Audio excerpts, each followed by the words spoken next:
자, 오늘 금요 심야 기도에 기도하고 시작합시다. 감사를 받으시기에 합당하신 우리 하나님 아버지, 하나님의 크신 은혜 가운데 살면서도 감사하지 못한 저희의 교만과 잘못을 용서하여 주옵소서. 이 시간 금요 기도회로 예배드리며 기도할 때에 하나님 응답하여 주시고 우리와 함께하여 주옵소서. 성령님 임하여 주옵소서. 예수님 이름으로 감사하고 기도하였습니다. 아멘. 자, 그러면 오늘 이제 6월 마지막 심야 기도회를 보내면서 에베소서 5장 15절에서 21절의 말씀 가지고 성도의 각오를 살펴보면 어떻게 살아야 할 것인가 은혜를 나누고자 합니다. 저녁 시간에 무슨 말씀을 준비할까 고민하는 중에 세월을 아끼라 내가 악하지 않냐 하는 말씀이 와닿았어요.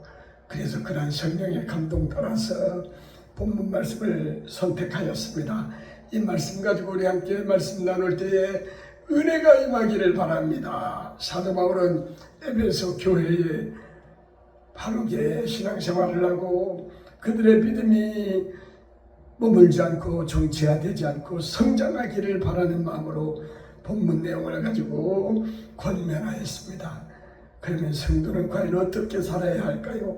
첫째는 지혜롭게 살아야 합니다. 본문 15절에 보면 그런즉 너희가 어떻게 행할지를 자세히 디테일하게 주의해서 조심스럽게 지혜 없는 자같이 하지 말고 어떻게 하라고요? 지혜 있는 자같이 하여 지혜롭게 살기를 권면하고 있습니다. 잠언서 3장 18절에서 지혜는 그 얻은 자에게 생명나무라 지혜를 가진 자는 복이 있도다 라고 말하였습니다. 지혜는 생명나무로 비유하고 있으며 지혜로운 자, 지혜를 가진 사람을 복 있는 사람이라고 말씀하십니다. 저와 여러분은 어리석게 살다가 주님 오실 때에 언제 오실지 모르지만 갑자기 오시는 그 주님을 맞이할 때에 후회하는 미련한 삶을 살지 말고 오늘 하루가 이 시간이 주님 오실 날 엔드타임 마지막 날이라는 생각으로 하루하루를 하나님이 주신 선물, 귀한 선물로 생각하며 하나님께 영광 돌리는 삶을 살기 바랍니다. 또 잠언서 13장 20절에서는 지혜로운 자와 동행하면 지혜를 얻고 미련한 자와 사귀면 해를 받느니라 라고 말하고 있습니다. 친구 사귀는 것이 중요하죠. 그래서 옛 고사성에 근묵자학이라겠나요? 목을 가까이 하면 검어진다는 거예요. 그런 옛날 속담이 있습니다. 좋은 친구, 정직한 친구, 하나님을 경외하는 친구를 사귀어야 합니다. 잠언서 1장 7절에는 여호와를 경외하는 것이 지식의 근본이거늘 미련한 사람은 지혜와 훈계를 멸시하느니라 라고 교훈합니다. 우리 주변에 보면 간혹 하나님을 우습게 여기는 사람들이 있죠. 하나님 어디 계셔? 천국이 어디가 있다고? 그저께 길가에서 만난 어느 여인에게 저는 그랬어요. 미국 갔다 왔냐? 안 갔다 왔대요. 근데 미국 있다는 거 안 돼. 안 가고 어떻게 알아요? 그때 미국 갔다 온 사람들이 많대. 그래서 제가 그랬죠. 천국도 갔다 온 사람이 많아요. 지옥과 천국을 왕래한 사람들이 많고 또 미국은 지도를 보면 미국이 존재한다는 걸 알듯이 우리는 하나님의 말씀으로 기록된 성령의 감동으로 기록된 하나님의 말씀을 보면 하늘나라 천국이 있다는 걸 우리는 알 수 있는 것이다 라고 좀 설명을 했었어요. 이와 같이 하나님의 존재와 천국에 관해서 무시하는 사람들이 있어요. 마치 한 강아지 본 무슨 줄 모르듯이 인생의 주인이요 천지만물을 창조하신 창조주 하나님, 우리 인생들의 생사와 복을 주관하시는 역사와 우주를 섭리하시는 전능하신 엘로힘의 하나님, 만유의 주를 함부로 여기고 말하면 되겠습니까? 당연히 안 되지요. 인생은 영원하지 못합니다. 맞지요? 정해진 인생을 살면서 우리는 어떻게 현명하게 가치 있는 삶을 살 수 있을까요? 우리는 첫째는 지혜롭게 살아야 하고, 그 다음은 세월을 아껴야 합니다. 세월이 새같이 빠른 광림을 지날 때 우리는 세월의 빠른 것을 인식하고, 우리는 세월을 아끼면서 때가 가니라 부지런하게 게으르지 말고 열심을 품고 주를 섬기라고 합니다. 항상 아버지 하나님께 감사하며 살아야 합니다. 오늘 제목이 항상 아버지 하나님께 감사하자고 저는 정했습니다.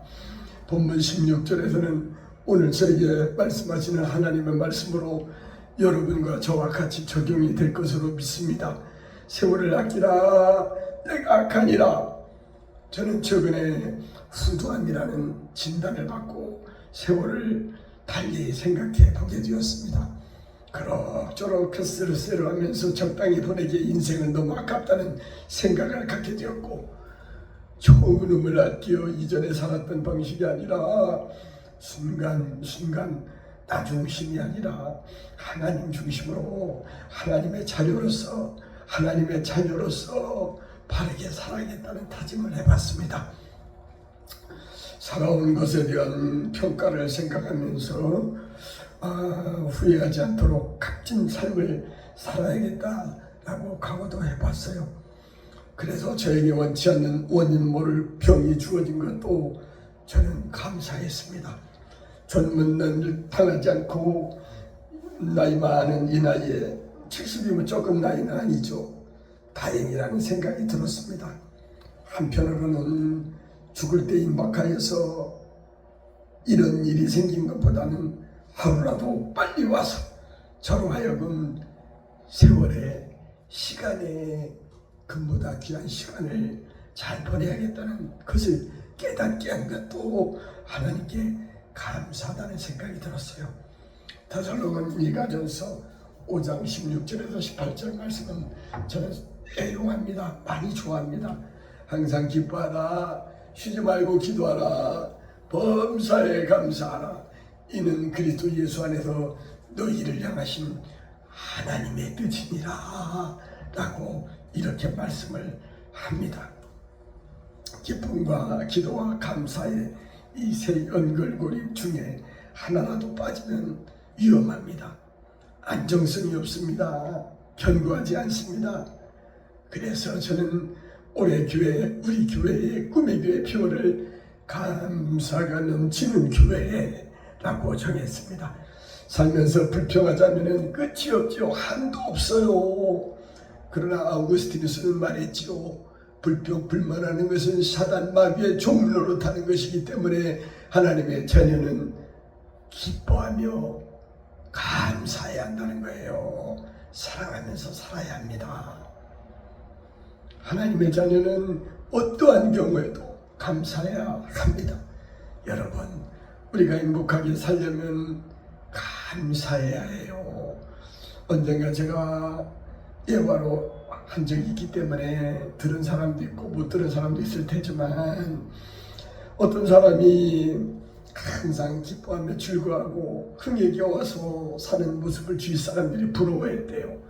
그래서 어떤 사람이 도대체 당신은 어떻게 1년 365일을 변함없이 기뻐하며 만족한 모습으로 감사가 넘쳐 살 수가 있을까 의문이 생겨서 그에게 다가가 물었답니다. 그랬더니 자기 과거 얘기를 해주더래요. 어느 날 산에서 비탈길을 지나다가 나비가 가시에 찔려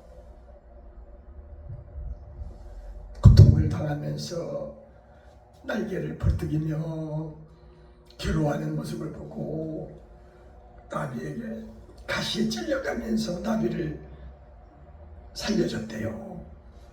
그랬더니 이 나비가 가다가 돌아와서 묻더라는 겁니다. 참 고맙다. 내 생명을 살려준 당신.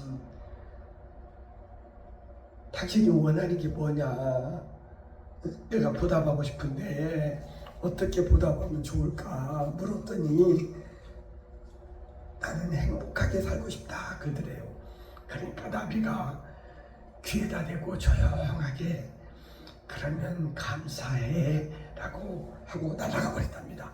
근데 이 사람이 살면서 잠에서 아침에 깨면 귀에 쟁쟁하게 들려오는 소리가 그 나비의 감사해 라는 말이 들렸대요.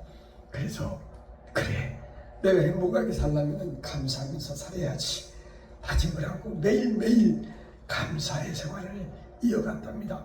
그래서 그 7초의 기적이라는 말을 어느 그 강사한 얘기가 기억나요. 땡큐 감사해, 이 말은 0.7초밖에 안 걸린대, 1초도 안 걸린대요. 그런데 그는 기적을 가져온다는 겁니다. 우리도 이 말을 기억하고 우리는 감사가 생활화가 되어야겠습니다. 감사할 때 우리는 행복할 수가 있습니다. 헬라 속담에 보면 욕심을 적게 내면 감사할 수 있다라는 속담이 있습니다만은 이 속담보다 민물인 나비가 알려준 행복의 조건은 감사해란 말이 저는 더 와닿습니다. 우리는 절대 긍정과 절대 감사와 절대 순종으로 하나님을 기쁘게 하며 그 대가로서 우리에게 주어지는 기쁨이 넘치는 생활, 감사가 넘치는 개인과 가정과 일터와 우리 교회의 신앙생활이 되기를 간절히 바랍니다. 그래야 해서 우리가 불행한 삶을 살지 말고 행복한 나날이 되기를 간절히 축원합니다. 마지막은 성령 충만한 삶을 살아야겠습니다. 개나 짐승들은 성령 충만한 삶이 뭔지를 모릅니다. 일반 세상 사람들도 성령 충만한 삶이 뭔지를 모릅니다. 그러나 우리는 하나님의 자녀로서 사도행전 1장 8절에서 하신 말씀, 성령이 너희에게 오직 성령이 너희에게 임하시면 너희가 권능을 받고 예루살렘과 온 유대와 사마리아와 땅 끝까지 이르러 내 증인이 되리라 하셨습니다. 좌우간 성령이 매합니다. 최근에 저는 준비 찬송으로 성령이 오셨네, 성령 받으라 등 성령에 관한 노래를 많이 부르고 있습니다. 우리가 살 길은 오직 기도와 예배입니다.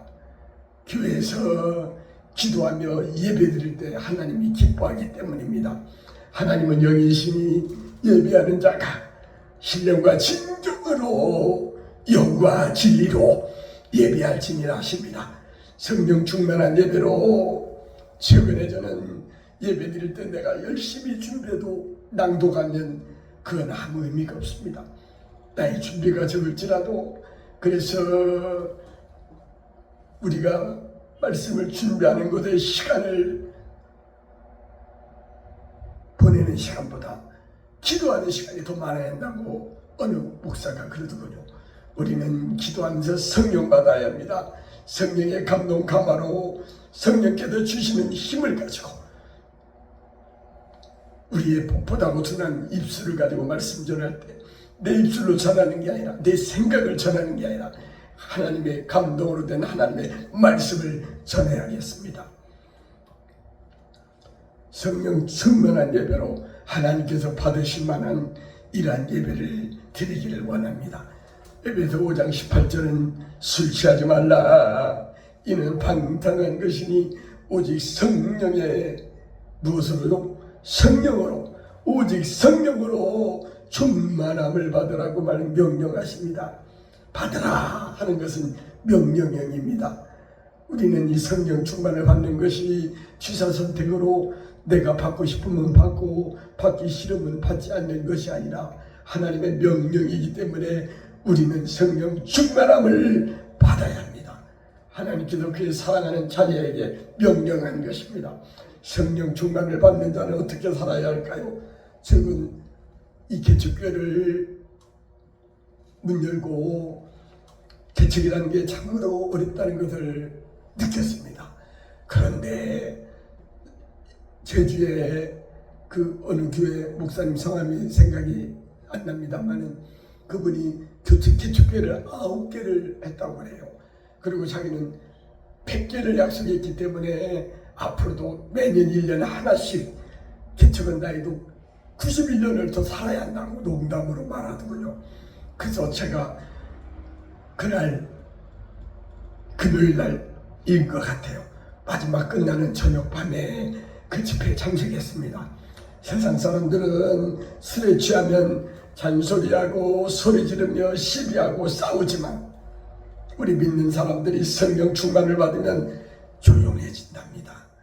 조용히 묵상하며 기도하고 하나님의 말씀인 성경을 읽으며 주님께서 지상명령으로 우리에게 유언적으로 부탁한 땅끝까지 이르러 내 증인이 되라고 하는 전도에 앞장서게 됐다고 하더군요. 아멘이죠. 본문 19절의 말씀처럼 성경에 다 답이 있어요. 어떻게 살을까요?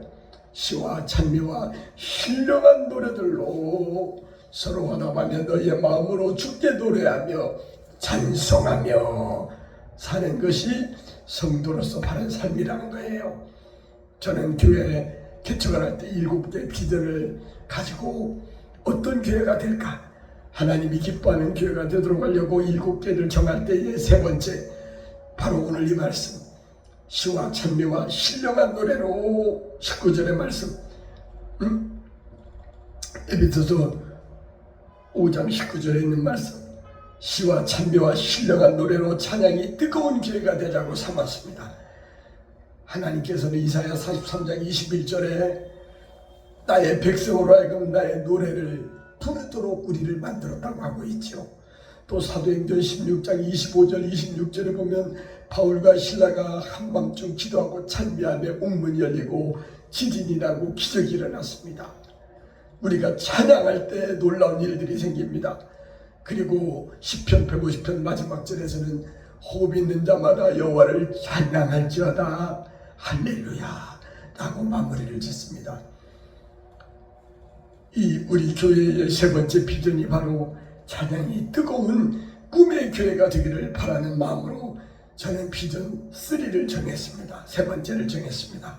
이렇게 솔로몬이 구한 것처럼 우리는 지혜를 달라고 구하고 지혜롭게 살면서 세월을 아껴 살같이 빠른 광암을 지날 때에 하나님의 나라와 그의 의를 위하여 전심전력하여 힘쓰며 성령 충만한 삶을 사는 저와 여러분이 되기를 간절히 소원합니다.